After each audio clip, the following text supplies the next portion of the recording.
on my part. Colleen McCain-Nelson. Thank you, Mr. President. There you are. You spoke earlier about 2014 being a breakthrough year, and you ended the year with executive actions on Cuba and immigration and climate change.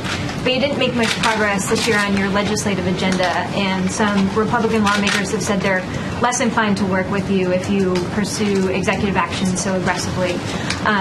Are you going to continue to pursue executive actions if that creates more roadblocks for your legislative agenda? Or have you concluded that it's not possible to break the fever in Washington and the partisan gridlock here?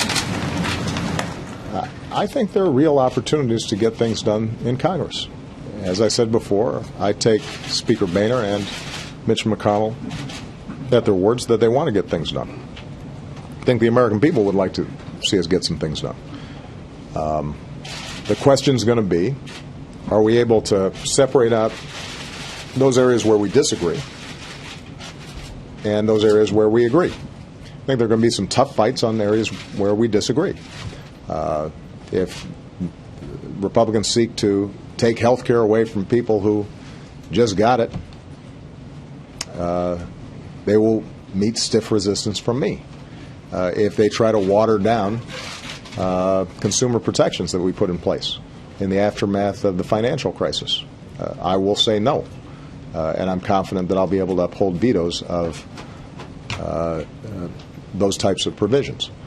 But on increasing American exports, on simplifying our tax system, on rebuilding our infrastructure, my hope is that we can get some things done.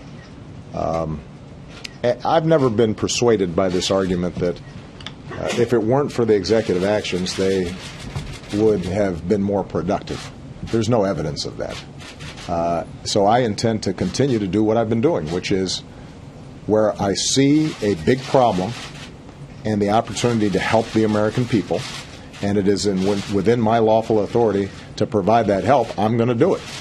And I will then, side by side, reach out to members of Congress, reach out to Republicans and say, let's work together. I'd rather do it with you.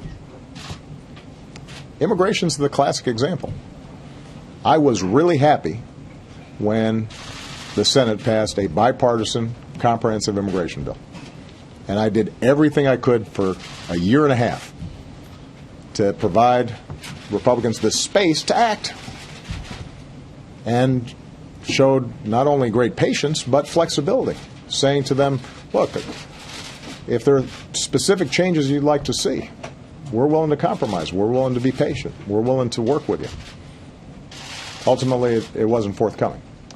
And so, the question is going to be, I think, if executive actions on areas like minimum wage or equal pay or having a more sensible immigration system are important to Republicans, if they care about those issues and the executive actions are bothering them, there is a very simple solution, and that is pass bills and work with me to make sure I'm willing to sign those bills.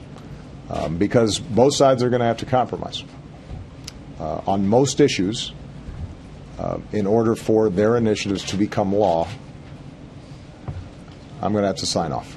And that means they have to take into account the issues that I care about, just as I'm going to have to take into account the issues that they care about. All right.